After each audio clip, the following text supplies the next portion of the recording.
Here's a quick podcast for all you true crime fans. The case of the missing Reese's. It was me at the store with my mouth. Motive? They're Reese's. What was I going to do? Stop myself? Tune in next time to see if I do it again. Spoiler, I will. Wow, that had everything. Reese's, suspense, Reese's. Last podcast on the left is all about the facts. So when Southern New Hampshire University came on as a sponsor, it was time to do some research. Turns out they offer more than 200 online degree programs, and get this, criminal justice and psychology are some of the most popular. Classes have no set meeting times, and tuition rates are some of the lowest in the U.S. Want to learn even more about SNHU? Visit snhu.edu/last. There's no place to escape to. This is the last podcast. On the left. Side stories? That's when the cannibalism started. Side stories. Yes.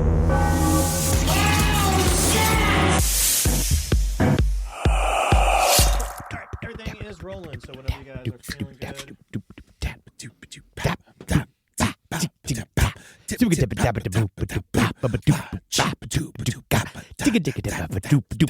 Ooh, wow. Yeah, a little Rhythm. Yeah, a little rhythm, a little Pope is Dead music. Well, you know, it's important because it's important today to really recognize the fact the curse has been broken.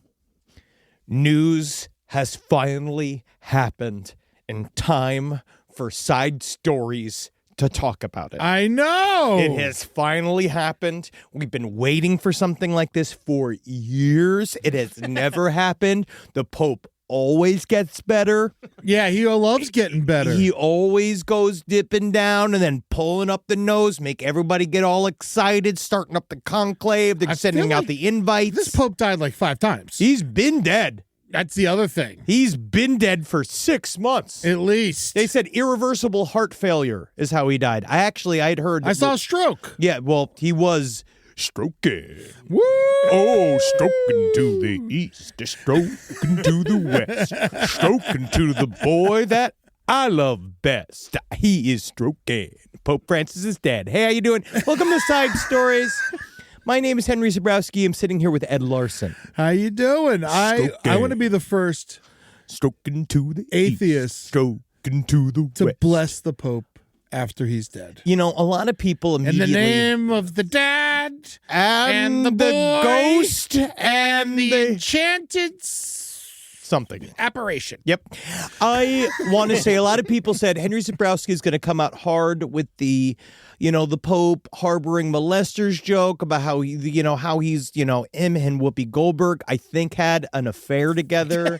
There's a lot of people, he was coming for that Ted Danson ex-wife material. Oh, yeah. I think that there's a lot of people that were expecting me to say stuff like that, but I want to say, Papu Jorge, me so sorry you dead. Yeah, man. Papu Jorge, I'm so sorry that the last thing that you had to see was J.D. Vance's fat face, but everybody else was also saying the same thing. We've all seen the millions of jokes about J.D. Vance killing the Pope. He was probably already dead. All we're saying Just sitting there. I think that the Pope's been dead for 2 months. I think so. I think they knew that they had to How drag... did he get fatter? I don't know.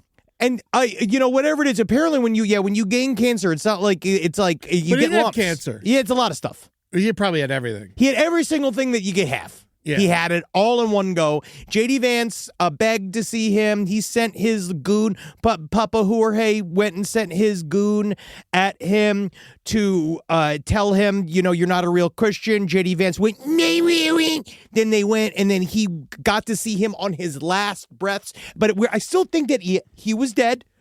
He saw Papu Jorge sitting there. Yeah. Papu Jorge, they screwed his little hat on. They got the threads on there. They made sure he had his arms attached because they fell off about 3 weeks ago.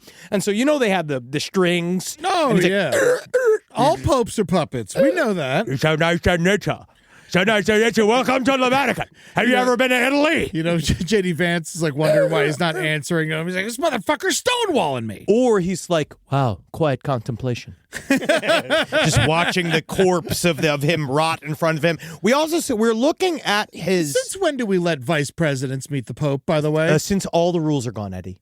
Vice presidents don't get to meet the fucking Pope. Vice presidents need to be pretty and shut the fuck up. That's right. That's all I want to see. I want you to sit in your little fucking box. I want you to do something dumb like teach people to read or something. That's what vice presidents are supposed to do. They're not supposed to. He's too busy. And you know what? He looks like shit. And eventually, if they think that you had anything to do with this, J.D. Vance, the Vatican is going to disappear you. Oh, my God. And I just hope that he said one wrong thing in that room. But I can guarantee it. It probably just something like, oh man, whoa, hey, nice dress. But done.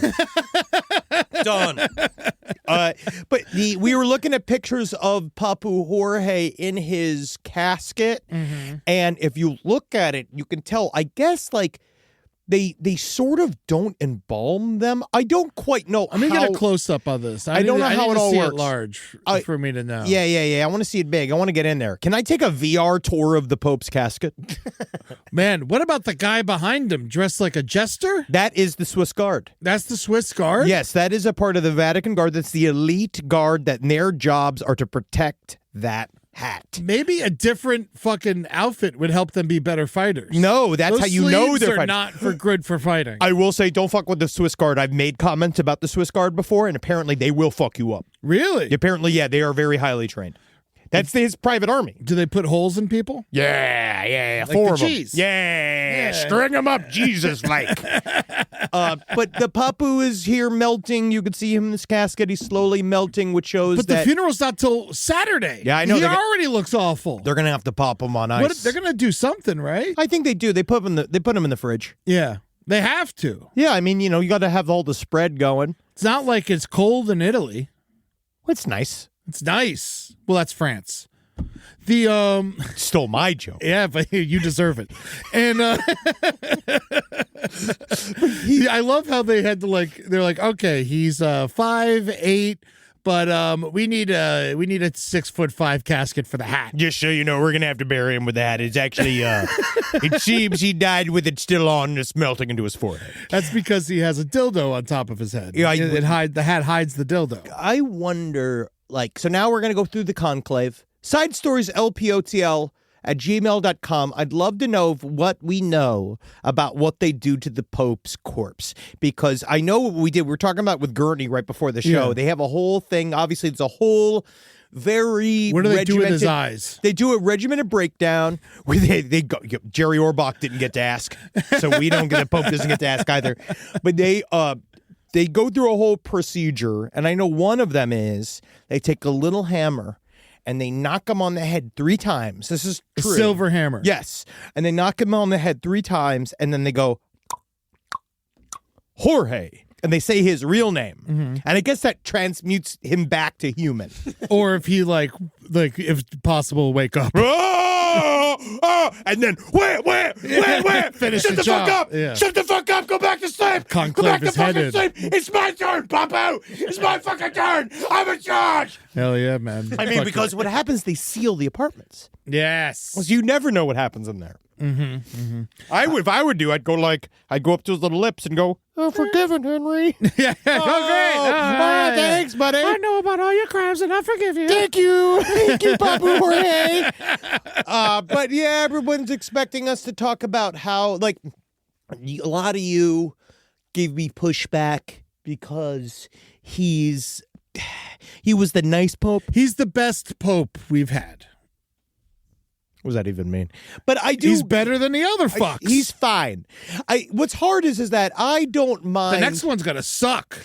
He has used homophobic slurs in the past, but he's also stuck up for gay people. Sort of. The thing is that he said they're allowed to be humans. Kinda. Yeah. He's it's still one of those where I do think that I know that everyone's saying at least he's trying, but you know what I'd love? Someone that didn't just try. You just be executed. Do it. Be the Pope. This is my thing. Aren't you like the fucking infallible head of the church? I know you have all these people you have to convince and all this kind of shit, but when it comes down to it, he could literally come out and be like, not only are gay people great, but I jerk off to gay porn every day. Like, if he really wanted to change shit, he would actually change shit instead of kind of hinting and kind of half changing shit. And before everybody tells me, oh, the politics and blah, blah, blah, it's like, yeah, I get it. I don't give a fuck. Yeah. If he's chosen by God, then he should be able to do whatever the fuck it is he wants. Also, the Catholics, they could use a little refresh, a little sprucing up. Somebody needs to do something with like a set of huevos. You know, someone's got to actually do something. And now we have the opportunity to do the funniest thing ever if anybody has seen Conclave and they know how Conclave ends. Yes. And I think that could be really, really fun. This is a good way for someone to sneak in there. Yeah, it would be so Pope Francis here, I love this. He says, he sneaks in views on sex and masturbation as he kisses feet of prisoners. Lucky Pope. Really? What does he say on Holy Thursday? Do you mind if I suck on these feet? Hey, I know I'm supposed to kiss them, but I could suck on them if you want. Hey, you know what? I'm in prison for child molestation. You go ahead and suck my feet, Pope. Is it okay that I'm like super old? Yep. Do you mind that I'm old? Honestly, I still gotta suck on- that to me is the grossest part of this. But yeah, please start sucking. And so he says that he's saying no to masturbation, right? He says God is he said sex is one of the most beautiful things that God has given to the human person, even though he's never. He doesn't know. He has no idea. He don't know about sex. He doesn't even know. Does he know what queefing is? No. Well, while in the favor of sex, masturbation, he still says is a big no-no. Masturbation's a no-no? No. You know what's a big no-no? Having sex with children. That's a big old fat no-no. A lot of those guys, it's a bit of a yes. They are very, very, they're super into it. Yeah. Criminally so. So now we are mourning the passing of Il Papu. The next one's mourning as in it's early. It's 2:15. Yeah. I think that the next pope is gonna suck. And they have to suck. Yeah, so I don't. We went from Nazi to halfway decent. Sorta. Again, I still feel like it's giving him too much credit. There's no reason to like a pope. No, it's like a president. It's like a king. Anybody that likes anybody that is in charge by some It's form the largest cult in the world. So this secret group gets together and puts together. They all decide what they have interpreted, what God has told them to choose who the guy is to be pope, and they've chose multiple Nazis. They've chose multiple war criminals. Yes. They've chosen. It's like, so I don't want to fucking hear it. So now the next pope is going to be some other guy. It's probably going to be like. It's gonna be Bezos. No, I don't even know if he There's can. an American he doesn't want to live in running. Italy. He doesn't live in the Vatican. It's too small for him. We might have our first American pope. I forget the guy's name, but we might get an American in there. Oh, good. That'd be That's what we interesting. need. No, I don't think so. You know what I want? I want some English out of the pope. Robot. Robot Pope. Where's my Roomba Pope? Roomba Pope? Yeah, they got Roombas that can mop now.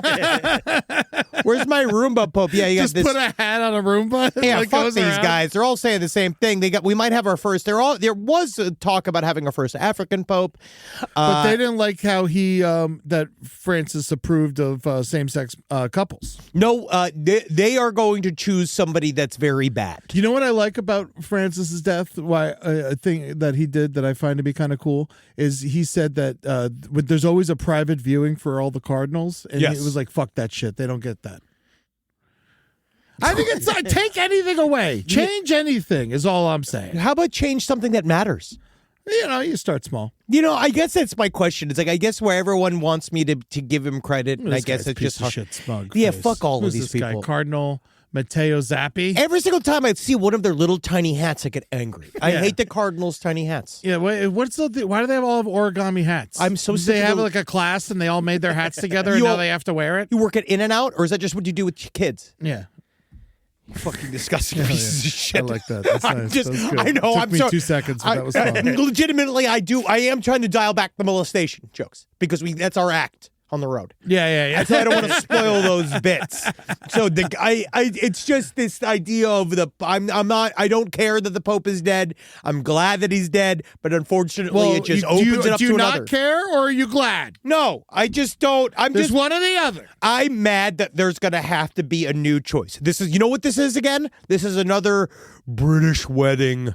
This is another royal wedding fucking garbage. This is another, the queen's dead. I'm going to have to watch 5 hours of fucking dragging her wrinkly ass across fucking the bridge to go dump her in the river or whatever they did. That was fun to look at the dead queen for so long. It is another thing that the whole world has to stop and give a shit about that I'm sick of. You know, I'm sick of these things. You know, I want to talk about what?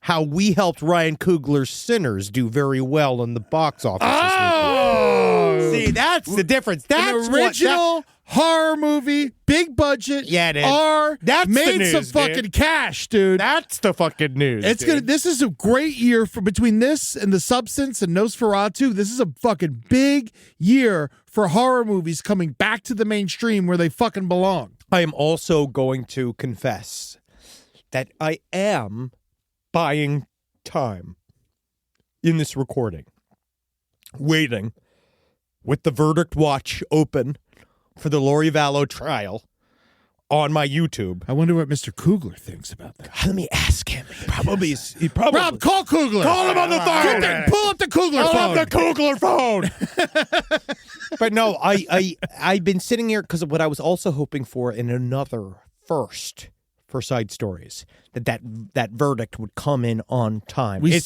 have a couple minutes left. You never know what's going to happen. Rob's watching. I don't think we're going to know for a week. I think there's one fucking asshole in there being an asshole. I actually don't know if it can go that long. I think it really can only be, like, the fact that it's taking longer than 15 minutes to decide that she's guilty is one of the biggest travesties I have ever seen. Do they have the death penalty in Arizona? Could she get the death penalty? She is not there. She's not up for death penalty because this is just a conspiracy trial. Oh, okay. So this is just saying that she's like involved. She orchestrated the conspiracy. Now, I can see how you can convince maybe some of the less bright members of the jury pool that there is a reasonable doubt.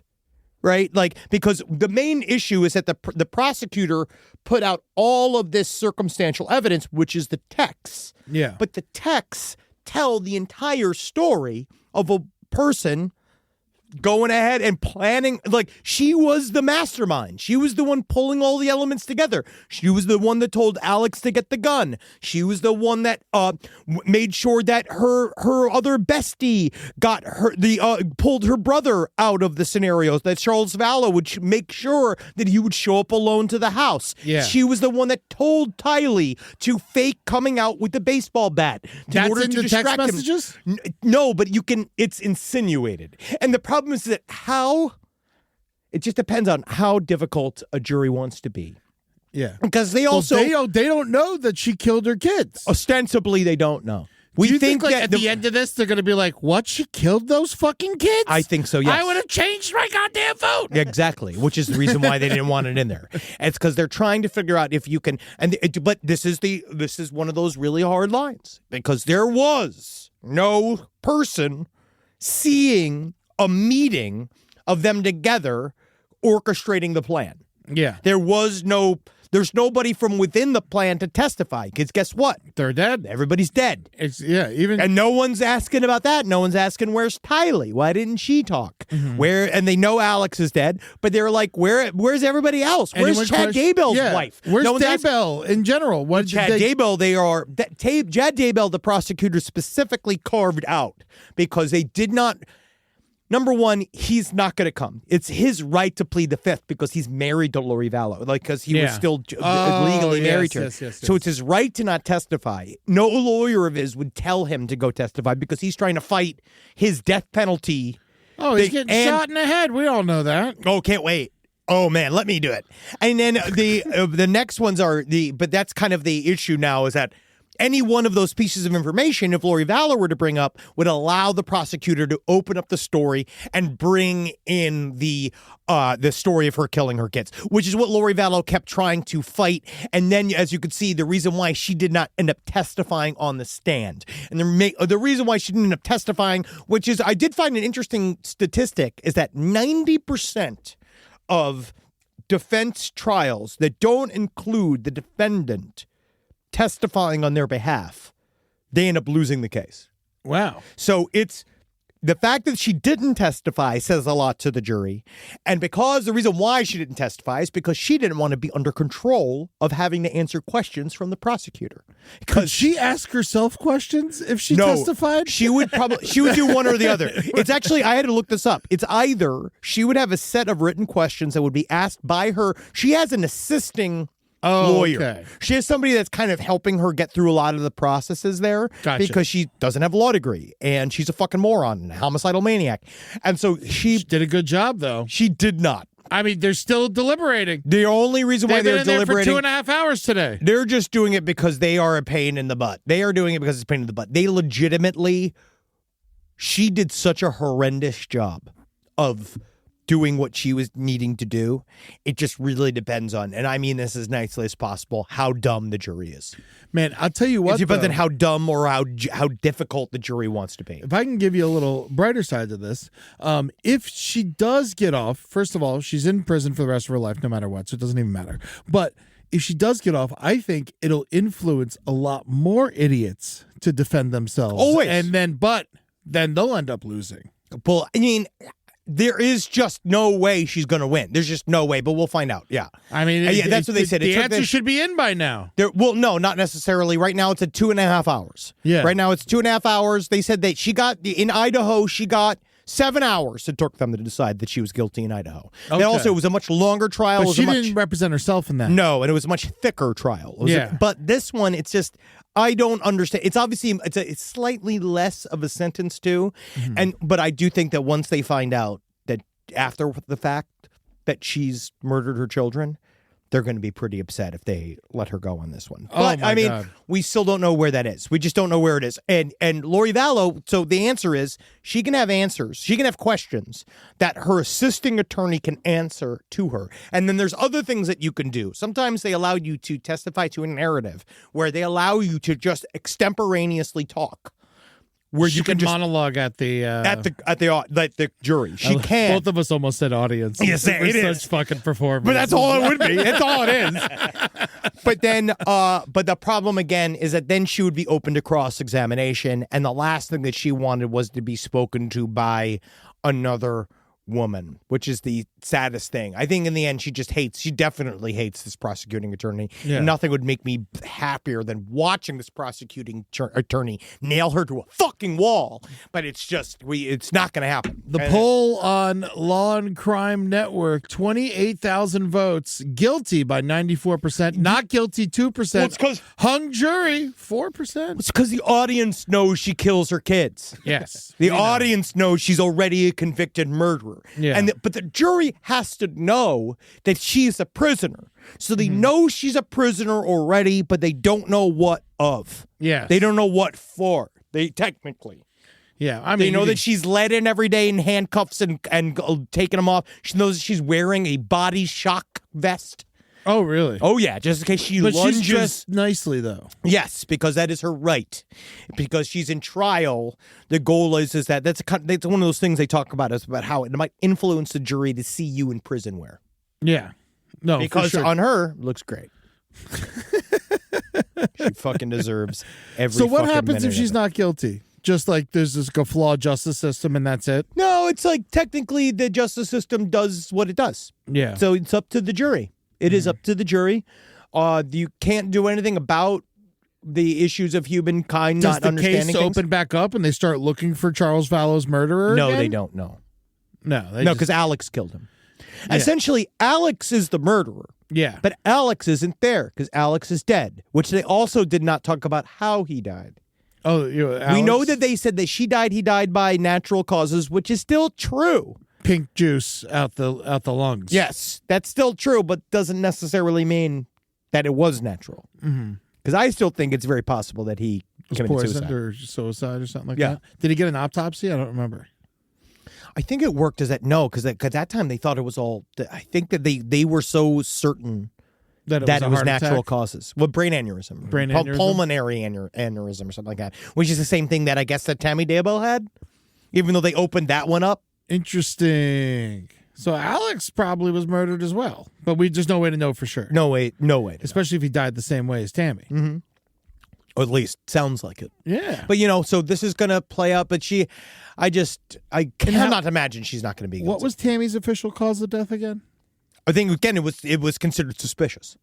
At first, it was considered pulmonary embolism, and then it was suspicious. And then Daybell, Chad got for it. Got for it. Yes. So Chad Daybell's already gone all the way. Now they're saying that she was asphyxiated. Oh, okay. So she was. That's what they tried to say. Oh, that's right, because they dug her up and they found the marks on her and all that shit. Oh yeah, that's right. They found the bone broken in her right. throat. That's right. It's almost like we did a whole thing about this. It's almost like we did a month on this.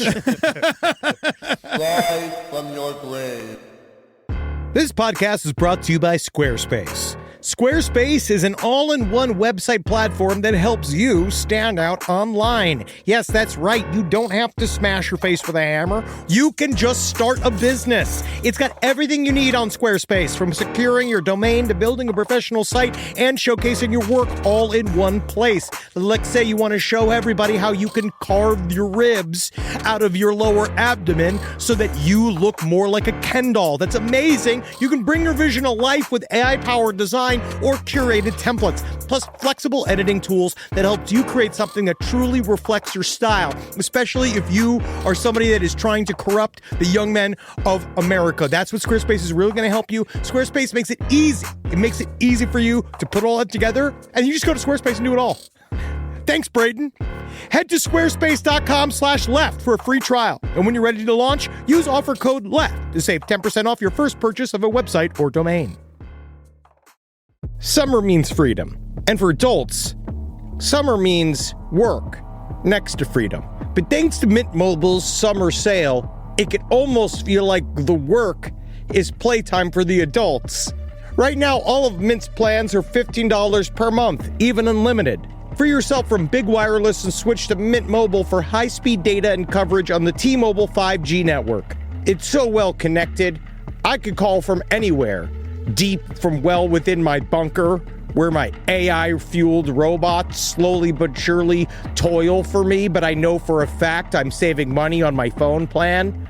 Or up above, where I'm training all of my giant Amazon female warriors who will fight in bulletproof mesh. Also, honestly, Mint Mobile's really cheap and it's really reliable, so you should use it. To get your new wireless plan for just $15 a month, go to mintmobile.com/LPOTL. That's mintmobile.com/LPOTL. Cut your wireless bill to $15 a month at mintmobile.com/LPOTL. That's it. There's no catch. Upfront payment of $45 per 3 months, $90 for 6 months, or $180 for 12 months. Plan required, $15 per month equivalent. Taxes and fees extra. Initial plan term only. Greater than 50 gigabytes may slow when network is busy. Includes up to 20 gigabyte hotspot. Capable device required. Availability, speed, and coverage varies. See mintmobile.com. Most of us picked a bank at 16 and never looked back. Sound familiar? That's where Chime comes in. They're not like traditional old banks who charge fees and gatekeep perks and rewards. Chime offers the most rewarding, fee-free banking, all with no overdraft fees, no monthly fees, no minimum balance fees. You get 5% cash back on Chime Card in a category of choice, like gas or groceries, all while building credit through regular, everyday spending with no credit check. And you can also grow your money faster with a savings rate that's 9 times the national average. Join the millions who are already banking fee-free with America's #1 choice for banking. Head to chime.com/left. That is chime.com/left. Sign up now. It only takes a few minutes. Chime is a fintech, not a bank. Banking services and Chime Card provided by Chime's bank partners. Qualifying direct deposits required. Terms and limits apply. Go to chime.com/disclosures for details. All right, so this is some future news that I can't even believe this story. It's just wild. This is like what we can expect for shit like this to start happening. Woman posing as ICE agent kidnaps ex's wife. Yeah, this is a full on, like, she had a costume and a character, the whole thing. All right, with detentions by immigration and customs enforcement agents in the headlines, a woman in Florida decided to don an ICE shirt and kidnap, might have been icy, it might have been like a Slurpee shirt. Yeah, like the old Slurpee shirts. And kidnap her ex-boyfriend's wife. LaTrance Battle, 52, showed off the shirt and held a handheld radio when she showed up at a hotel chain where the woman worked on April 10th, according to Bay County Sheriff's Office. She also allegedly presented a business card indicating that she worked for the sheriff's office and told the employee she was there to pick her up. This is too easy. Yes, the victim, in the process of becoming a legal U.S. resident, got into the vehicle with Battle, believing her to be a real ICE agent. So she's just terrified, and she gets in there. Once in the vehicle, the woman tried to call her husband and lawyer, but Battle forcefully snatched the phone from her hand. Deputies wrote in the arrest affidavit. They added the victim became suspicious after Battle drove past the sheriff's office and made comments indicating the woman would have to suffer the consequences of her husband's actions. Oh shit, dude. Yes. No, that's bad. This is like, ladies get angry, man. Yeah, dude. This is fucking wild. This is, you know what I'll say? I really appreciate that a woman's doing this. Yeah. I'm not a man. And it's costumes. Yeah. I do like theater. Because most dudes are the ones that go this far. Yeah. It's nice to see a lady really go for it. True jealousy. Most of the time, you just got to get a new hair color. Yeah. And you feel better. She took her to an apartment complex and then she was able to contact a resident there who called for help. So not a Red Roof Inn. So someone saw that, she was in trouble and they called the police for her. So that's nice. Oh, yes. When the woman was able to speak to her husband again, he told her the apparent ICE agent sounded a lot like his ex, a woman he said attacked him at his job 2 years earlier. So that's her move. She shows up at your job and fucks with you. That's where everybody's super vulnerable. Do you remember back in the day in high school, did you ever play Mafia? No. Did you ever do the But thing I know where what it is. when people would have, like, you'd get a hit and then you had to hit somebody? Like, we used to do this in high school where it's like, like certain places were safe zones, but everybody who was playing had a water pistol and you could whack somebody. Yeah. Like, do a thing, and then when you whack somebody, they give you who they were supposed to whack, and then you go do it again and again. Oh, that's kind of fun. But the work was supposed to be off limits. Yeah. That's what this lady doesn't get. She doesn't know the rules of Mafia. She just knows the rules of ICE. Yeah. Show up to our schools, apparently. Yeah, that's what they like. When then she was fleeing to Alabama, she got caught and she was charged with kidnapping in commission of a felony, robbery by sudden snatching, impersonating a law officer, and the commission of a felony and felony violation of probation. So she's fucked. Wow. That's just like, that's a long way to go to get revenge. You really don't need to do all that much for that much What revenge. was her plan, though? I just think... Was she going to try and deport this woman? I think that she was going to try to be honest, I think that she was rolling for as long as she could with just kind of improvising, saying yes and to herself. Yeah. And then I think eventually she realized, like, oh, this isn't going to play out unless I kill this woman. Yeah, I think it's good. If you're going to commit a crime, I think it's good to have a goal. It's like writing a book. It's like writing a book. That's what Stephen King said. Stephen King said the key to writing a book is knowing the ending. Mm-hmm. He's like, everything else you'll figure out. But if you know the beginning and the ending, you could do a lot to get from A to Z. And so that's the main thing. For anybody looking to a long con, think of the ending in mind. And also, two, take the complications out of it. You can just grab the woman coming out of work and putting her in the back of your car. You know what I mean? Yeah. You don't need to get a costume. You don't need licenses or any of that stuff. You can't just whack her in the back of the head when she's coming out of a bathroom. Mm-hmm. So I would say also that's not advice. No, as much as it's just, what are you doing here, lady? Just think about if you're going to do a crime, just understand that it's going to keep going. Mm-hmm. It's going to keep going. And I have one other story I want to do. Oh, all right, please. Arizona's not a friendly place. And nothing really says that quite like this story. They're about to let Lori Vallow off. I mean, I know, so How friendly, so allowing. Any updates, Rob? Nope, not yet. No, It's these fucking still deliberating. These fucking slow assholes. ass pieces of So fucking idiots. shit. So here we go. So in Arizona, a guy by the name of Daniel Lanks. This is in Phoenix. Now I didn't realize that this is just aggravated assault. Facing felony, this guy, he's facing felony aggravated assault. He had an unprovoked attack. A cop said, so people came up to him. A guy came up to him and he said, "Hey, how you doing?"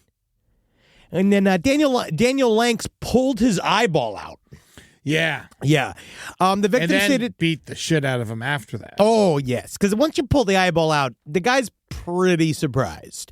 The victim stated that during this incident, he was in fear for his life and safety, believing that Daniel could have killed him. Absolutely. He popped your eyeball out. Yeah. Also, popping an eyeball out, it's not that hard.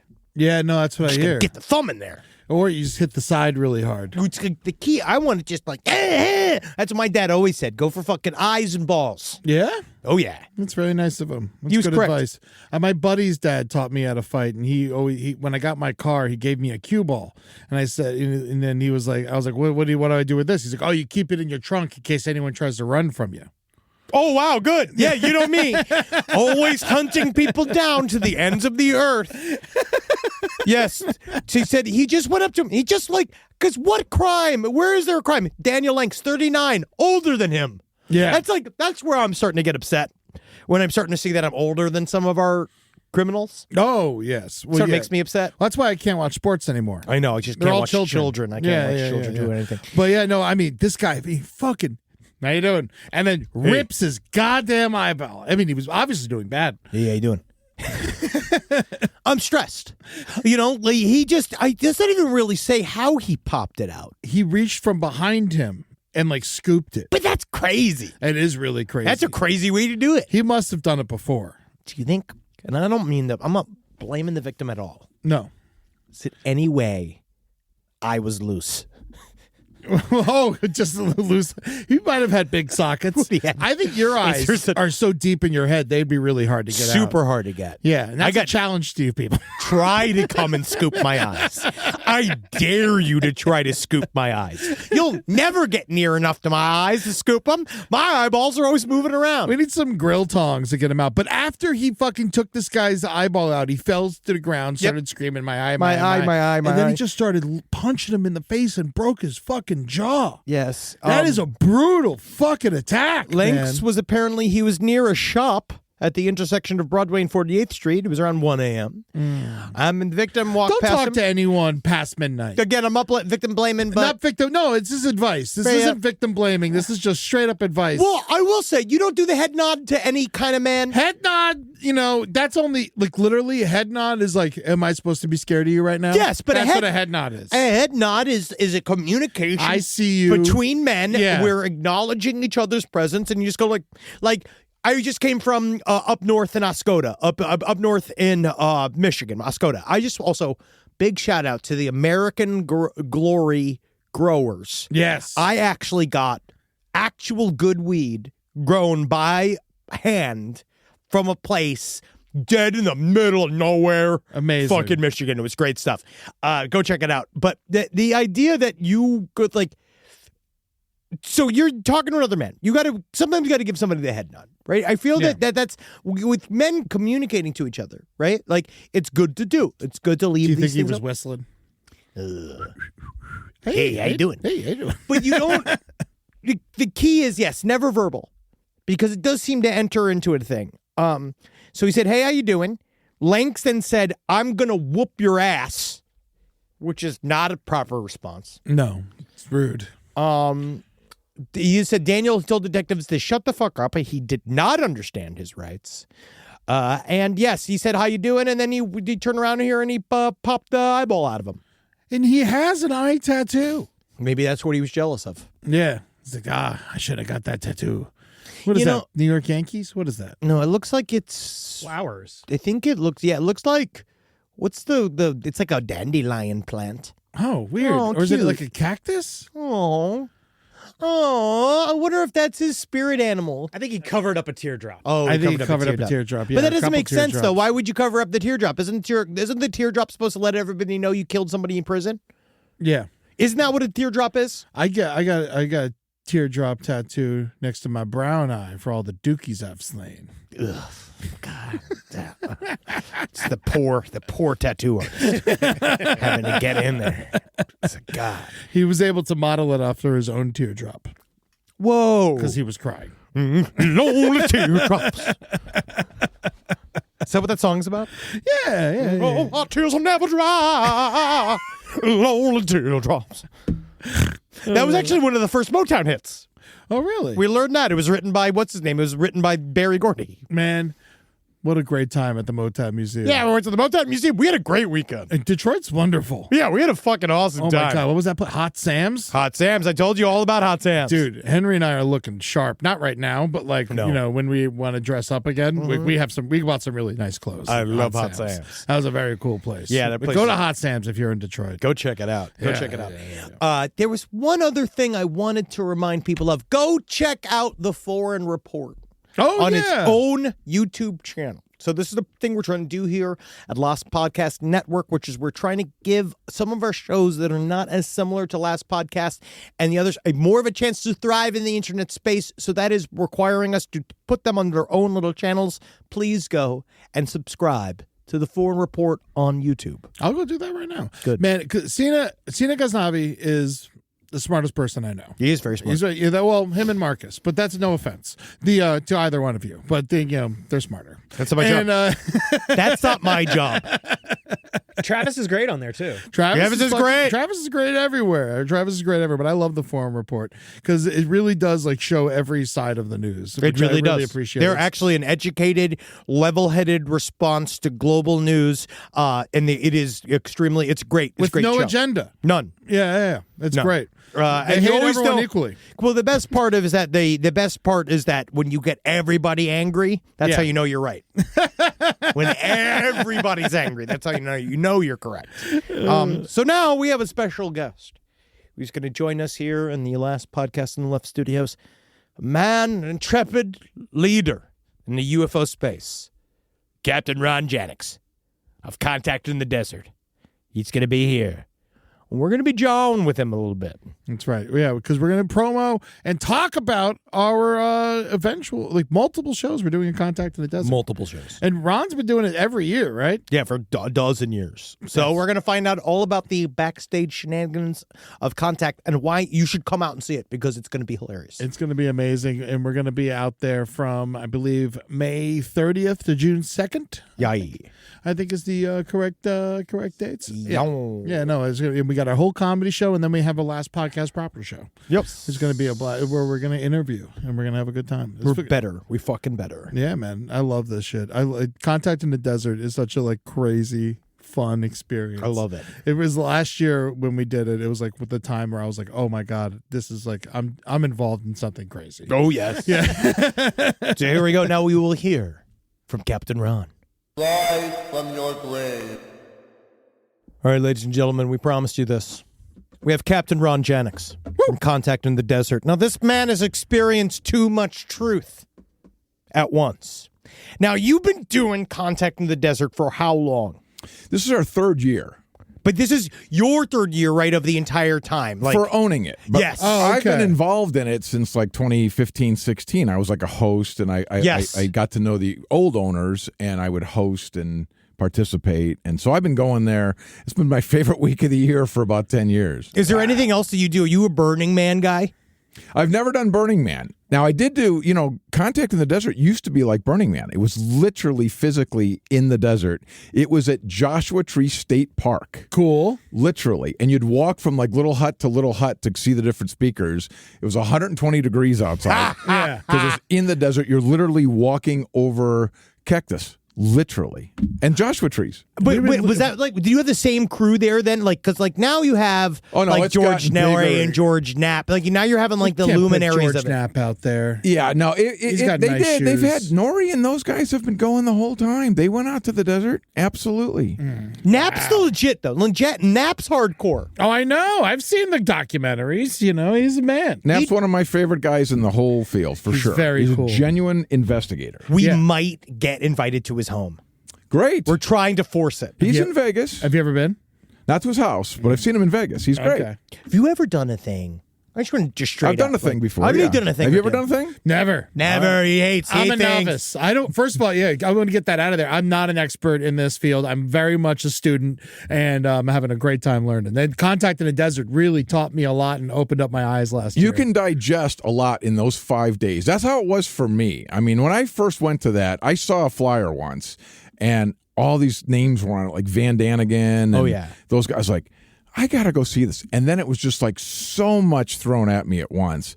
You can really ramp up your knowledge quickly in 5 days. Were you always into UFOs? Like, what got you to all this? You know, I never had an experience. I'm not an experiencer or anything like that, but I've always had a curiosity to that. I always like things that are unknown. I like those shows In Search Of. Anything that's like that. I liked Art Bell, if you guys remember Art Bell. He's my patron saint. There you go. Yeah, and So Marcus Parks is currently that stuff. And I kind of fell into a buddy of mine had a podcast about UFOs. He's like, "You're really into this. Why don't you come on?"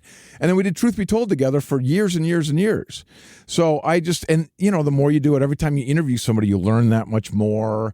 Maybe you read their book before they come on, or you read stuff about them, you watch their lectures, and you just grows. Were you a stand-up? Like, did you do comedy? Because you're very funny. Did you do stuff like that? Like, what were you doing like that got you to decide that you wanted to talk about it? Because a lot of guys get into the material, but they're not microphone or camera ready. It's just one of those things. I was a personal assistant for 20 years, working for like celebrities in Hollywood. So I never really was in front of the camera or any of that. So you're used to harboring secrets. Yeah, and I'm the behind the scenes guy. Absolutely. I was always behind the scenes, but it doesn't bother me. I'm open to either role. You'd never guess. I saw you like running stuff last year. You were like emceeing, like, it's like, oh, there's Nick Pope. Come on up here. You bring him on stage. You make him uncomfortable. Answer some questions. I love it. It was great. It was like a true it almost no one reminded me of Playboy After Dark. There you go. No one has ever said that about Contact in the Desert before. That's for sure. And I'm still not ready to say it, Ron. But I will follow it up. Yeah. I will. But it's like, you're just walking around. You know what? You're schmoozing with people. You lean on a table like, hey, Whitley, how you doing, buddy? What's going on? I've been doing this now for about 14, 15 years. I've interviewed all these guys. I've got to know some of them and become friendly with them. And we almost feels like to us that Contact in the Desert's sort of like a banquet. Yeah. For a community. It's almost like an annual thing that we know we all go there. We all meet here. What have you been working on this year? What have you been doing? A lot of these guys know each other. Some of them don't see each other till Contact next year. I feel like there should be a yearbook. It almost. You know what I mean? Do you ever do, like, through all of this process, like, there's one side of you, obviously, you run and you're the proprietor of Contact in the Desert. So that's one side of you. On the other side of you, you've been experiencing these people at the center of ufology personally for 15 years. Where has it taken your beliefs? Well, I'll tell you what, my whole life, I am right here, man. I am right in the middle. I am the middle of all of this. So I'm very skeptical, but I'm very open-minded. A lot of these guys have gone on some of these other shows, and they want me to say provocative stuff. They're like, "What's the craziest thing you'll say?" Sure. And I'm like, "You got the wrong guy. I'm not that guy, man. I mean, I'm people right in the middle." Same with us, where it's like I am one of those. What I like to view as I'm across the board agnostic. Well done. Now, I will say this. I will say in the 15-year period that we're talking about, I have moved more towards belief that there's definitely something going on. I've always thought there's something going on. Now I really feel, you know what, there's more to this than we see. Because it's one of those things, you can't have a cursory knowledge of UFOs. Like if you talk to somebody on the street, oh yeah, I've heard of Roswell. You don't know about UFOs. When you interview these guys, when you read these books, when you deep dive into this, it's a layered onion, as you know. So you start getting more and more knowledge in this area. There's some serious shit going on here. And, I've had the honor of talking to people like Avi Loeb. Yes. You don't get to be the top of astronomy at Harvard without knowing something. And he says it's most likely that somebody's going to be coming here. Why is he saying that? I give credence to these guys where I think some people dismiss those guys, and that's not right. Yeah. Because part of me wonders at this point, so is there what's one piece of evidence or a piece of information would you say that really kind of kicked you over the line? Okay, I'll tell you right now. I hate this because it's the cliche, and I answer it the same always. But it is Roswell. And if you read the Roswell books that Don Schmidt and Tom Carey have put together, their research is incredible. And they've interviewed these guys over and over, and they all fit into this perfect narrative. I mean, the idea that they interview the guy that runs the funeral home in that town, and at that night that Roswell crashed, he got a call at 3 a.m. and we need caskets. Bring him out here. Well, was there a car crash? Don't worry about it. Just bring him over. Well, I mean, that just fits so perfectly into the story. Who's going to make that up? Yeah. Who's going to think of this? And Art Bell read the deathbed confession of that colonel. He says, I wrote this for my granddaughter to know that we're not alone in the universe because I saw the bodies and I saw the ship and I saw this, but I didn't want any of the bullshit and I was threatened. Why would somebody do that? Yeah. They wouldn't do that. No. So I find that extremely compelling. It was all fake. You do it for the money. You want to get fame. You want to get a book. Not that anybody makes any money on this shit, but they think that. Yeah. So somebody like that, to me, that's compelling to me. I don't know why people aren't more compelled by some of these things. Yeah. John Mack. You guys familiar with John Mack? Yes. Head of psychiatry at Harvard. Okay. Another guy who went to look at this phenomenon and said, I'm going to explain, since he's at the top of psychiatry in the world. He was. Yeah, this is another guy that had his career ruined by his interest in UFOs because he was a legit guy. A legit guy. That wanted to talk to experiencers. So why do we take this guy as being at the top of his game, and he's this highly respected guy, and then he sets out to say, I'm going to figure out what's wrong with these people. It must be another phenomenon. Yeah. And then he looked into it, and he said, no, that's not what it is. Something really is happening to them. So if this guy's the top of his class, top in the world of this, why don't we then take his answer? All of a sudden, he's crazy. Yeah. That must be nonsense. And he's a professional bullshit detector. That's bullshit to me.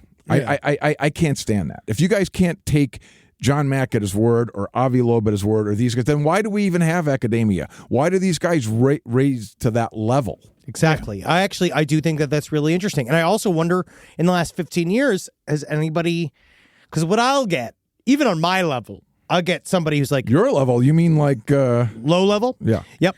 Exactly. I get people sending me stuff that they're like, what's your, like, don't let anybody know about this. I have secret information. You have to look at this thing. What's like a thing? Like, how often does that happen to you?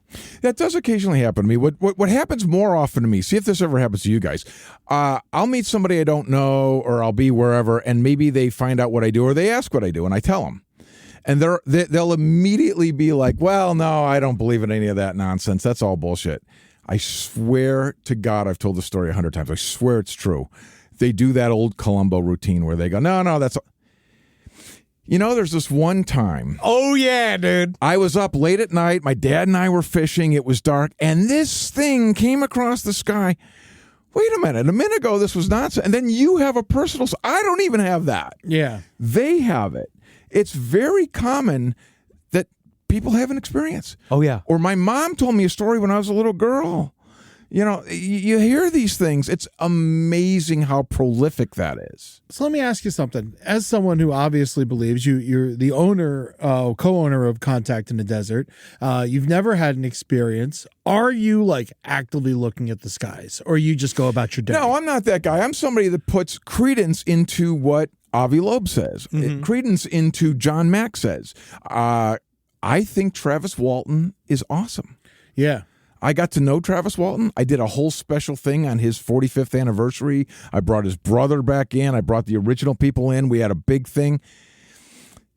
Pretty freaking believable, man. I mean, Travis Walton's honestly the thing that switched me at Contact last year, because it's just like the other guys have no reason to lie.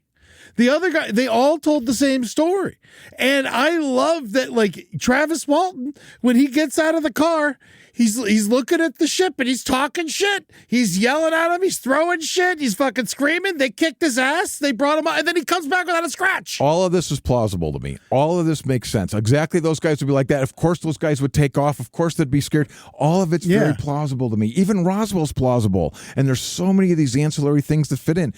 The Travis Walton case, it's also great that there's one incident. Yes. I'll tell you another thing for me personally that I probably shouldn't say because this will bite me in the ass. But when you come to me and you're Travis Walton and you say, listen, this one day, this one thing happened to me. I was out in the woods. This ship was there. I got beamed on, and that was it. Maybe lightning strikes once. It's these guys I can't stand that oh, you know, I've been to Mars, and I've worked on alien bodies, and I've been underground on spaceships, and I've been underground on Earth with the military working on this, and I've operated on alien bodies, and I've got implants.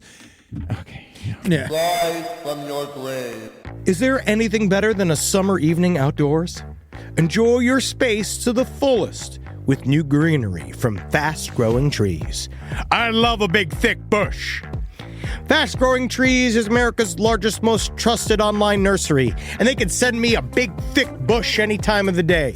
It arrives at work. It arrives at my car. I can pinpoint on a Google map where it is. Send me a big, thick, brown bush. And they send it immediately when they have it, because sometimes the shaver comes to town. I remember one time I ordered a cherry wood tree from Fast Growing Trees. And my God, I couldn't cut it down, no matter what my father told me to do. I had to lie to him about it. And next thing you know, I became the first president of the United States of America. And even you can become the first president of the United States of America with Fast Growing Trees. Right now, get up to half off select summer planting essentials, plus get an additional 20% off your first purchase with code LEFT at checkout. That's an additional 20% off at fastgrowingtrees.com with code LEFT at checkout. Offer is valid for a limited time only. Terms and conditions apply.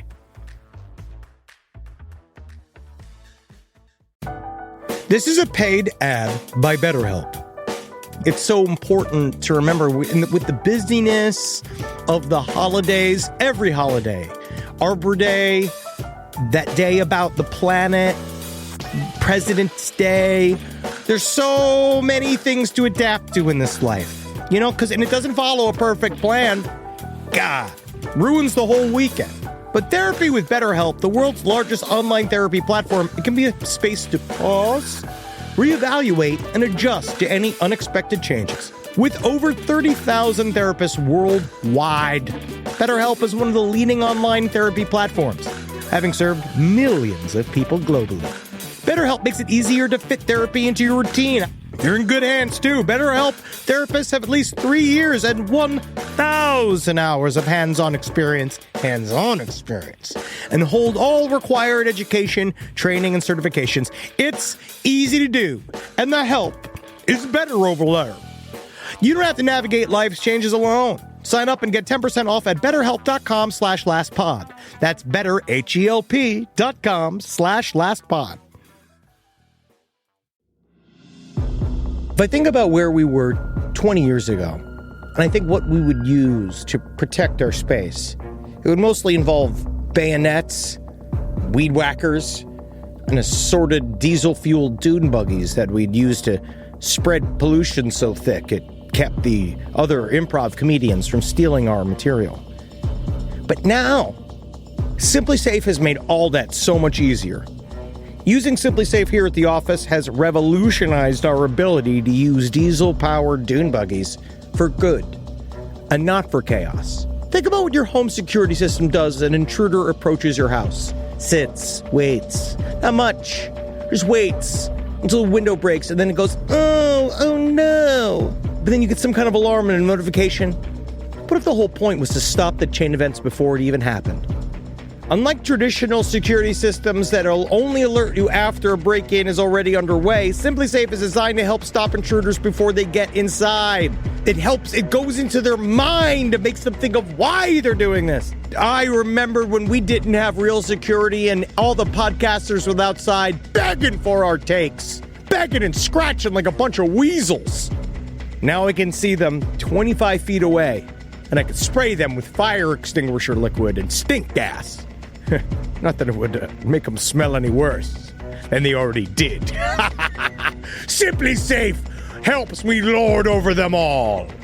SimpliSafe has been protecting your world for 20 years. Celebrate their anniversary with us and save 60% on your new SimpliSafe system at simplisafe.com/LPOTL.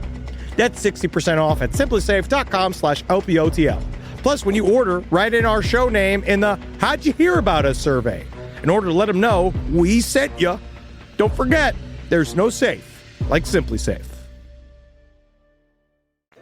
Can I ask you, I want to ask your opinion then, with stuff, guys like that. I'm torn, because I think that guys like that, obviously they believe the more details they throw into some kind of story, that the more real it sounds. But I actually also wonder, like, what do you think their other motives are? Because number one, people always say, oh, money. They sell book rights. Let me straighten it out for you. There's not a heck of a lot of money in ufology, especially in the book markets. And then two, the idea of just for attention? Like, I do understand people lie for that attention, but I also wonder if there's ever something to this idea that there is some massive, like we just did the Montauk Project. Yeah. Preston Nichols. Sure. Total, God knows what's going on with this guy. But on some level, you almost kind of wonder, like, what if something did happen to him and then the U.S. government, like, did some kind of erroneous experiment, fucked up his life, scrambled his brains, and then dropped him back into a Long Island park. And now he's this babbling guy, this crazy sounding guy, but he actually was a part of something. Like, it could be a natural psychosis. It could be, MK Ultra type stuff where they fuck with people, which they have done, and they've come out and it's proven that they've done these kind of things. So, I don't like to dismiss anybody's story completely out of hand because, maybe these guys that I'm referring to, maybe it's genuine. Maybe that's possible.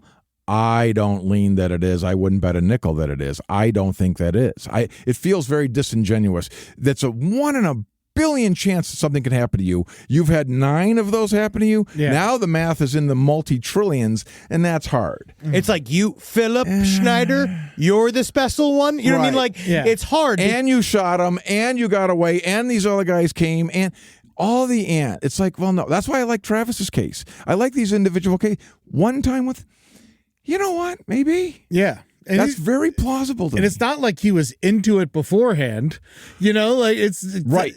That's none of those guys were. They didn't even know about this. No. Yeah. And so that's what's convincing to me. And also it's just the problem is with all of this is if you're gonna take it seriously, you do have to listen to everybody. No matter how absurd it sounds. Absolutely. And you have to investigate, you have to take it all seriously, you have to investigate all of it, and it's very time consuming because a lot of people come in there with crazy stuff. Guess what sucks? What?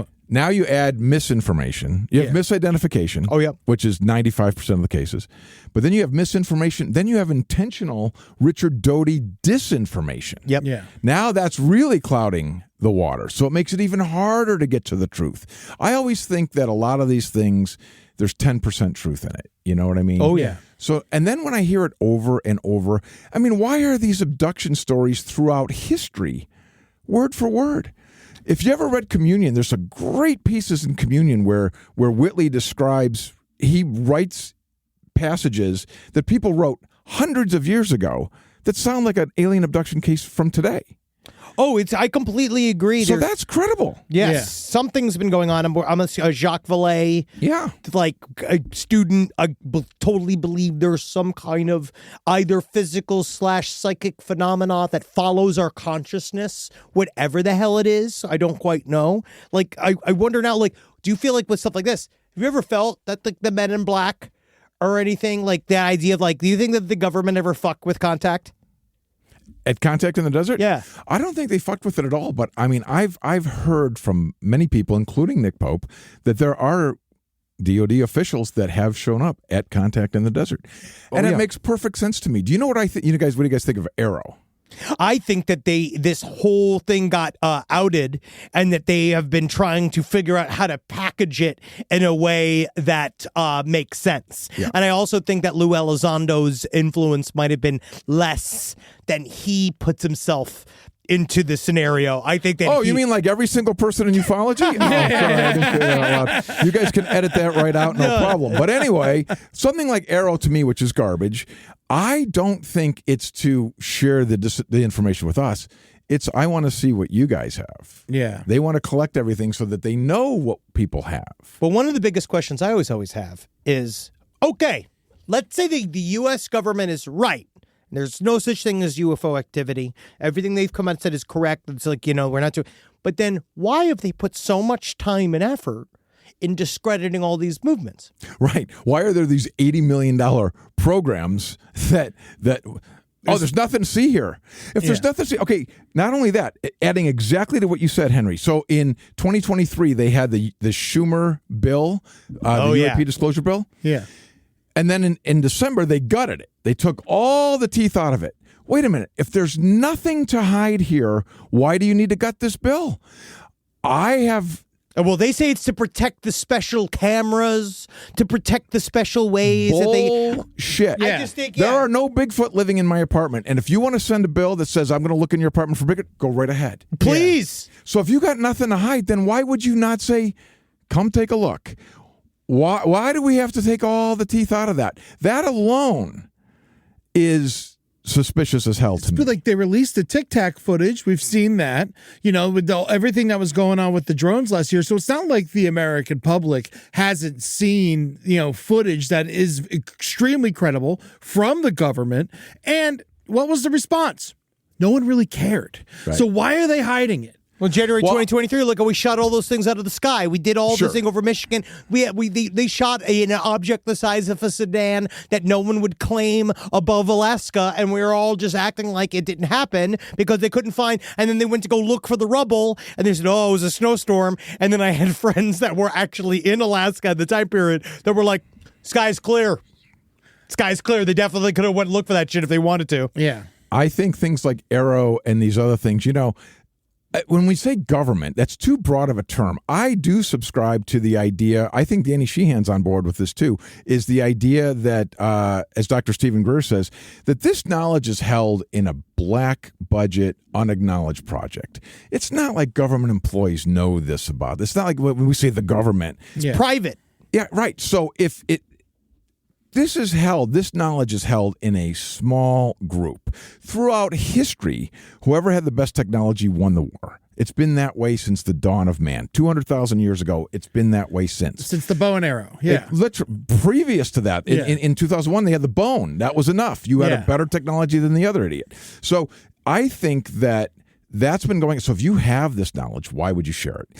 So I don't think most people in government or even people at Arrow, they do have plausible deniability because they're not going to put the guy that really does know in charge of it. Yeah, because they're going to put some jackass that doesn't know anything. Because a lot of times they're not good talkers. They're not good talkers either. That's by design. Yeah. They're not going to put some guy that really knows the dirty secrets and really has that information and is a great talker. They're not going to do that. So to me, that's how I feel about it. Is there anything that it's appeared at Contact that has truly blown your mind? Also, for the people that don't know, Daniel Sheehan is a very influential lawyer that was a part of, he worked on, I believe, Watergate. He was a part of the whole Silkwood case. Iran-Contra. Wow. He did a lot of fucking stuff. He worked a lot of different things. He was very important, that has now taken up the mantle of helping whistleblowers and helping people come out with UFO information. What broke him? Well, Danny's been privy to some information, which is awesome, that makes him fully believe this. I got to go see him talk. Yeah. And the way he talks about it is just like, I've seen it. You will see it. one day. Yeah. But I've seen it. And I was like, show it to me. He's seen it. Like, he's been like to the Vatican archives, you know. I mean, he has seen some great. Now, here's another credible guy. Talk about a credible guy. This guy's record is beyond reproach, and he's just been fighting for humanity for years. I mean, how great to have him in our corner. I mean, that is as credible as it gets. It's just very interesting. And I just wonder if anybody else, because I saw his talk at Contact, which was great. It was fascinating, talking about all like the maneuverings of like using all these like new whistleblower laws and stuff. What else at Contact is like blown your mind? Has anyone ever brought in anything like physical? Yeah, we had that guy that goes by the name Alien Hunter. Yep. And he brought in all kinds of things that he claims are implants that he I remember stuff like that. It's like, you know, maybe. Yeah. Those are all into the unknowable box. How would I know? Yeah. It might be. He's collected it over the years. Maybe. Mm-hmm. What about like a skull or something? Well, no, but we do have the crystal skull comes there. The actual Mitchell Hedges crystal skull is there, and people get to meet with them and everything. It's really cool. Yeah, I got our auras taken. Last time we had our auras pictures taken. There's a lot of like, how do you choose what all ends up there? Well, you know, we have a kind of a committee of us. We all kind of think about it. We go down to Gordon's house in Mexico and we talk about these things. And, you know, each year there's kind of things that are happening or hot. Like this year we're doing the telepathy tape lady. Yeah, Diane which is Hennessy huge. Paul.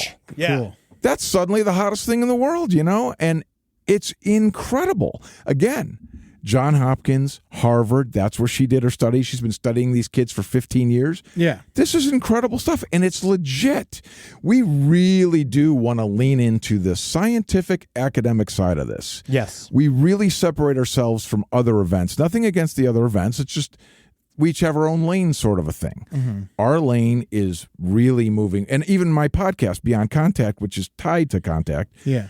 we want to lean into the academic side of things. We want to interview Danny Sheehan. We want to interview historians like Richard Dolan. Let's find out the actual first document, you know, firsthand witnesses, that kind of thing. We don't like the speculative stuff.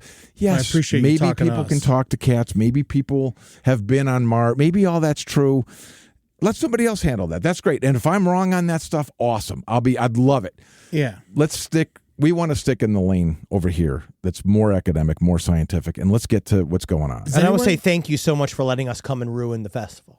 Well, it was a great thing up until now. Now that you guys are part of it, yeah, you know. Very exciting. We were a 5-star event. Now we're at about 0.5. I've noticed that. And the only thing that's five's changed... still there. Hey, man, that's the effect. Yeah. And that 0.5 is really sticky.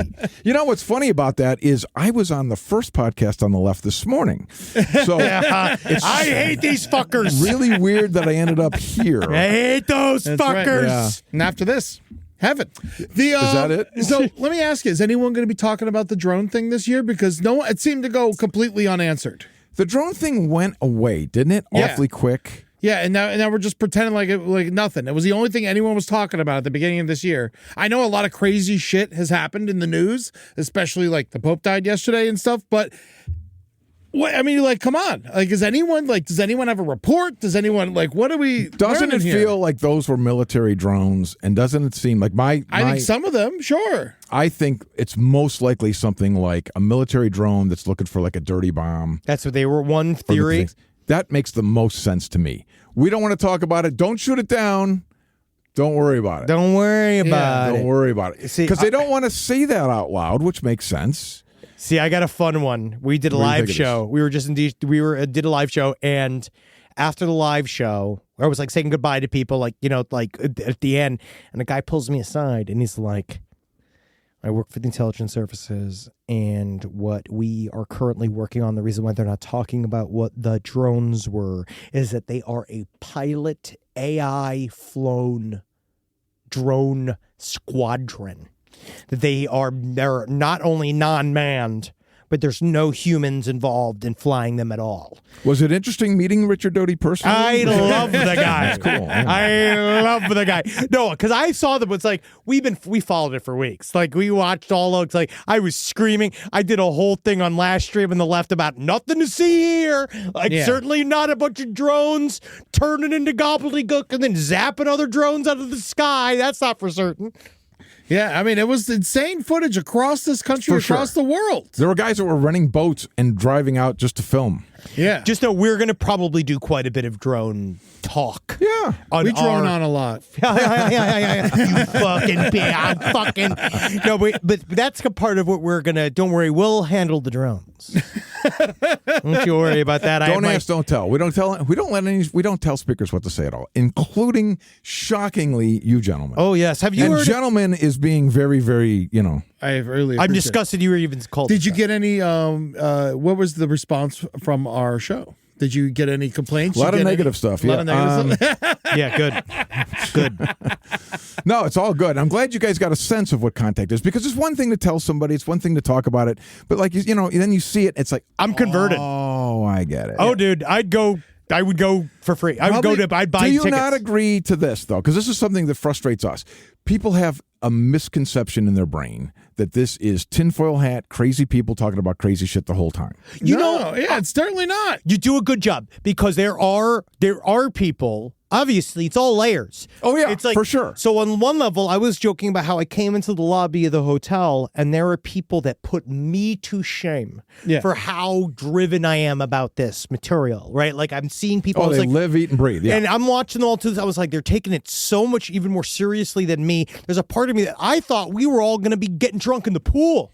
Like, I thought all y'all going to be in the pool. And then when I didn't say, I was like, oh, no, this is actually pretty serious. And then what was nice is like, yeah, sure, you got some, you got all spectrum. You have the whole spectrum. It really is. So there really is those truly, you got the grounded side. You got your Jeremy Corbell, George Knapp. Yeah. And then you have our friend Michael Osadona, who's on the other side. It's like you who does also crazy stuff, but it's fun because it's a part of the whole experience. And what we're going to try to do is kind of bridge those two. Right. The idea of like, we come knowing what we're talking about, but also we're joking about it because I don't know how else to speak. Well, that's fine. Yeah, it's entertainment when we're up there. We are the entertainment. We're not they're not coming to us for expert opinions. We don't have doctorates. Right, we have Ross Coulthard for that. Oh, but and dude, that's fine. Let him be want serious. to party with him though this year. This year though, I'm getting more of these guys in the pool. I was saying that I'm like, listen, we could have these same discussions outside in the water. It's 100 degrees in the center of the pool, dude. Let's so it go. works. I feel like we should push it. There's a part of me that We wanted were to in say there like, last year.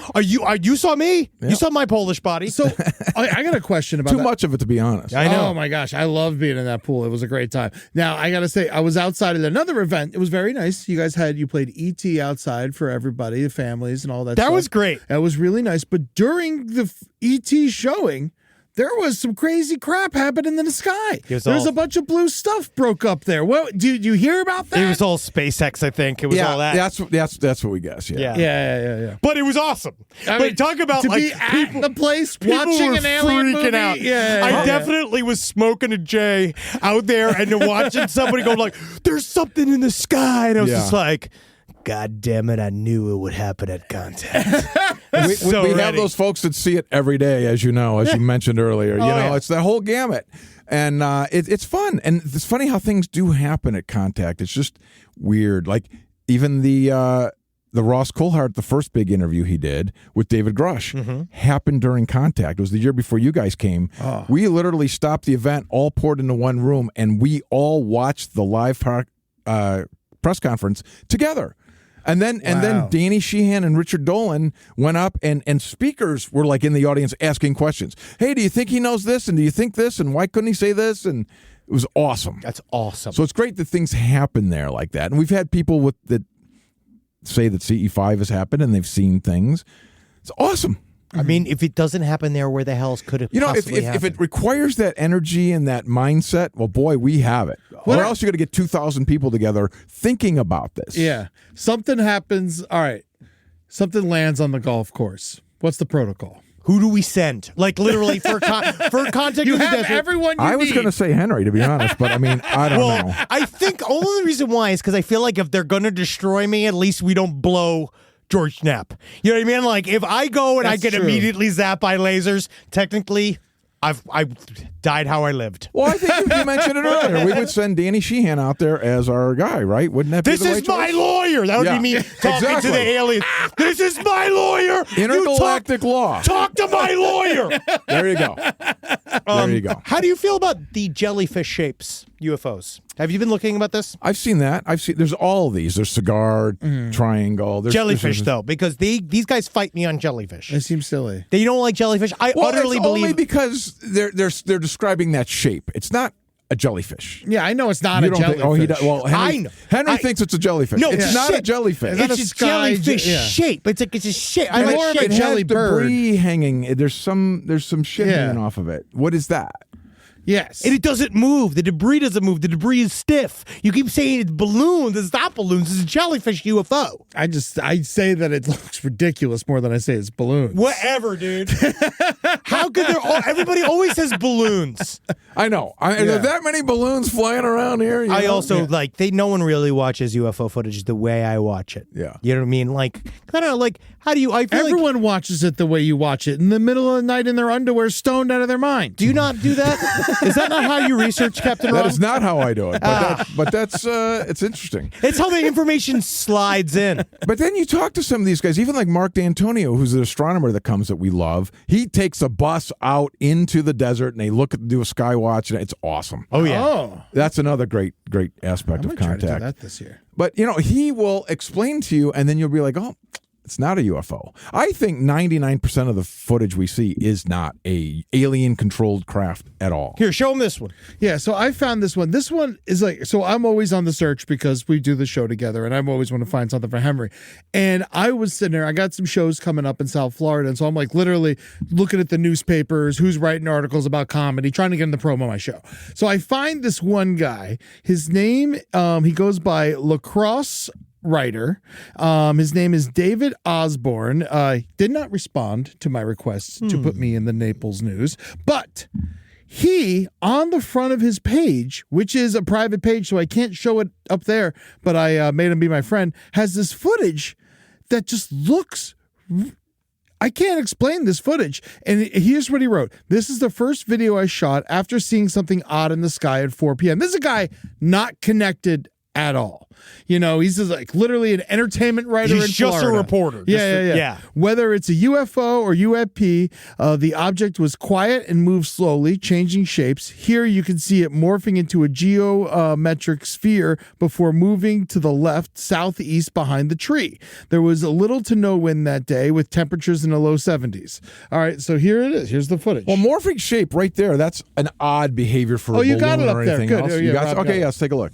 Yeah, so let's look at this. So, what's different between this? So, I find this interesting. How is this...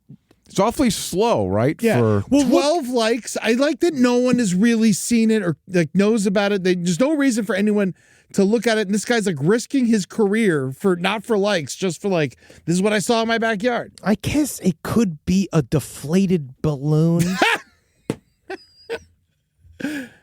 But I don't would not a deflated debate. Why is it in the sky like that? And it is rotating. You can see that it's rotating.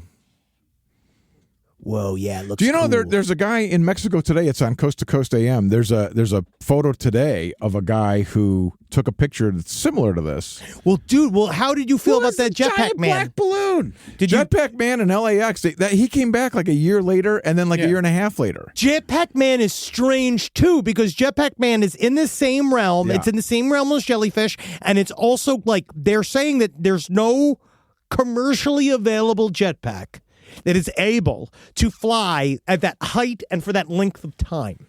So, I agree, but I don't jump to Alien. That's Yeah, the problem a lot of people dude who make. built I a don't jump badass to Alien jetpack. on any of these things. Yeah. you're talking about this. There is a good new picture. Yeah, click on that link right there. This in one the right story. here. This one. Yes. Yes. That's an interesting photo, Yes, isn't it? this was from Plano Informativo, Plano Informa on Twitter, and yeah, man, that is a pretty thick-looking UFO, And it looks like a goddamn looks hubcap. like a classic UFO flying saucer. And those you are my know? favorite. Those are great. Saucer shapes are my favorite because it harkens back. But now we have the problem. AI's out there We just went to NAB in Vegas. The technology is so sick. When you're editing now, the programs automatically have this built in while you're editing. If you shoot this room and you get here and you're like, it will add 10 seconds for you. It will crazy what it thinks is there. Oh God, it's sick. So it's getting harder and harder to trust photos or videos. That's why you like these multi-witness cases. If we had Phoenix Lights happen today, and we did the drones. Well, kind of, but the Phoenix Lights, there were thousands of people at the same time saw the same object. And that the drones were all over the place. And the Phoenix Lights was such a display. Right. That it was definitely felt like a thing of, look at us, we are here. Now, that's how it felt. But not everybody had a phone in their phone or a camera in their pocket like they do 80s. today. Yeah. So if we had that now, I think it was 90s, wasn't it? Yeah, I think it was 90s. Sure. Yeah, I'm an idiot. But even then, we didn't have phones in our pocket with cameras on them like we do now. If that happened, if that exact same event happened today, now you would have this same object from literally 1,000 different perspectives and all this eyewitness testimony. Now you got something to build a case on. Now that doesn't mean it's alien again. Why couldn't this be a secret military project? Why couldn't this be something else? But would be a lot more interesting, wouldn't it? Oh, very much so. Because I also found that when you look at that footage, I do believe it was part of one giant structure. But you have a lot of people that the Fife Symington, the governor of Arizona, he came out and he apologized. He believed that he did see something that night. He freaked out after he kind of belittled the whole thing.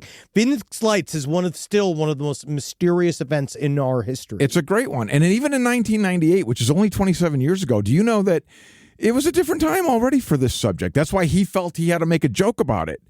Doesn't feel like somebody would do that today. A governor probably wouldn't do that today. We're more scared now, too. We didn't see that when the drones came out. They didn't go, hey, it's an alien. No. They didn't. No, they did. They either talked about it blankly. Yeah, don't worry about it. Yes. Or there were, and then the rest of us spun. And some of these senators were like, oh my God, it's coming from a mothership. Like they went the other way. Yeah, well, then you wonder, what are they getting out of it too? Everybody's getting something out of it. I do believe on one hand, there's also an evangelical far-right arm in our government that's really excited for things like something that could be an alien invasion, or literally they believe that some of the telltale signs that Jesus is coming back is stuff like China will invade America.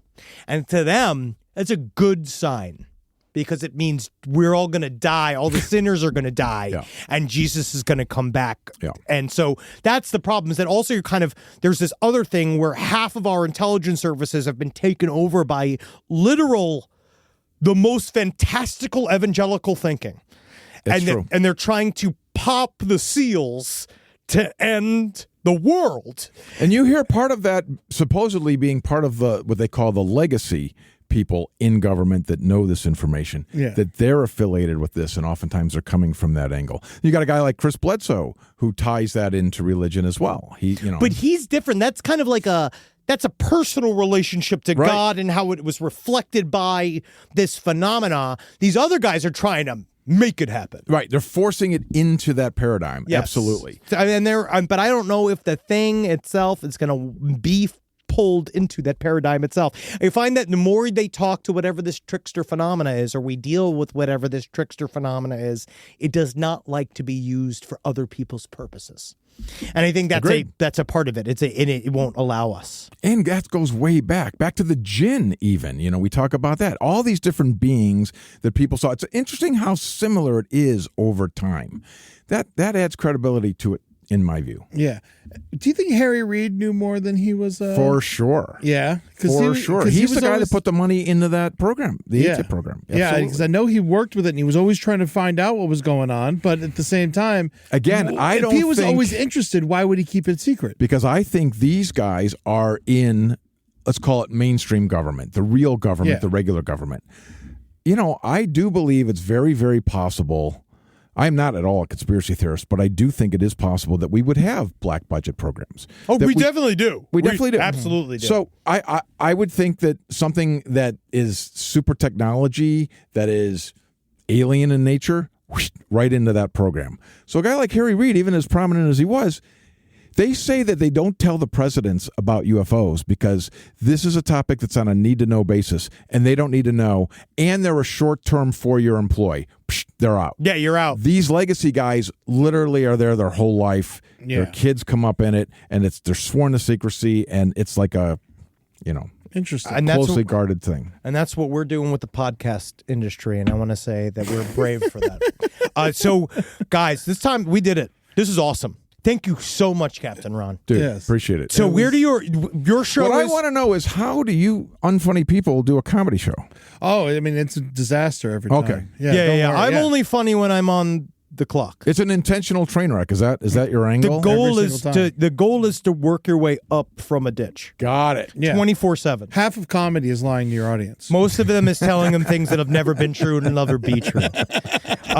Captain Ron, Beyond Context, your podcast. Yes, sir. It's Is there on coast to coast. Anything else you want to promo before buy tickets for Contact in the Desert and see all of us? Yes, Yeah. May 29th to June 2nd. We're going to be out there at the Renaissance. It's going to be a friggin' blast. And man. I'm hosting my own talks in the pool. Yes. I want other L. Ron Hubbard shaped men with me in the pool. Bring your sunscreen. Yes. It's going to be 110 degrees outside, and you just got to slather up.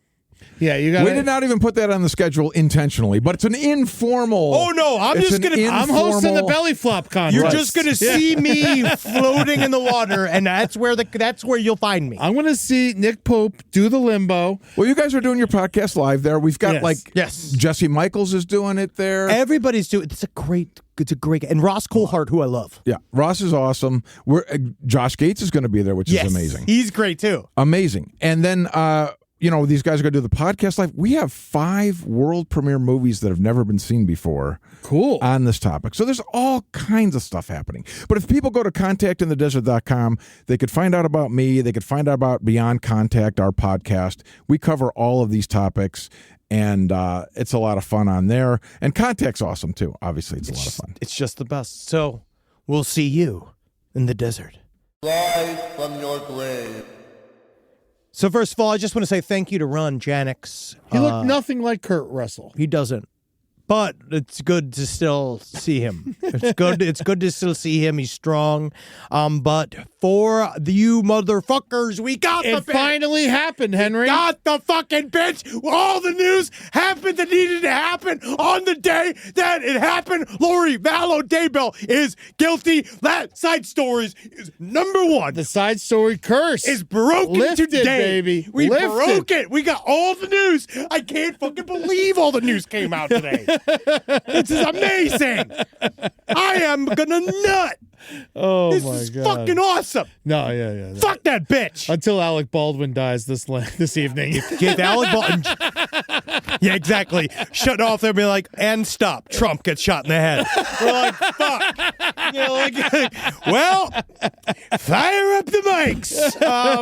Lori Vallow, guilty. By by conspiracy. Yep, because she's fully guilty. What was it? And she's not sentenced yet. The sentencing is still to come, correct? Yes, yeah. Yes, she just did her polite little smile. Worst lawyer ever. Yeah, so Worst Lori Vallow, lawyer. go screw. Fuck you, bitch. You suck. And we will see you at the next trial. She has another trial She coming. has another trial for what?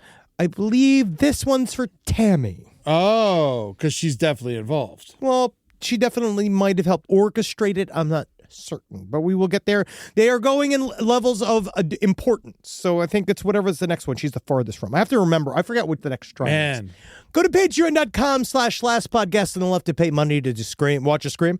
And go to @LP on the left at all of our various socials to look at that shit. Come and see us live on stream every Tuesday, 6 p.m. PST through the Patreon.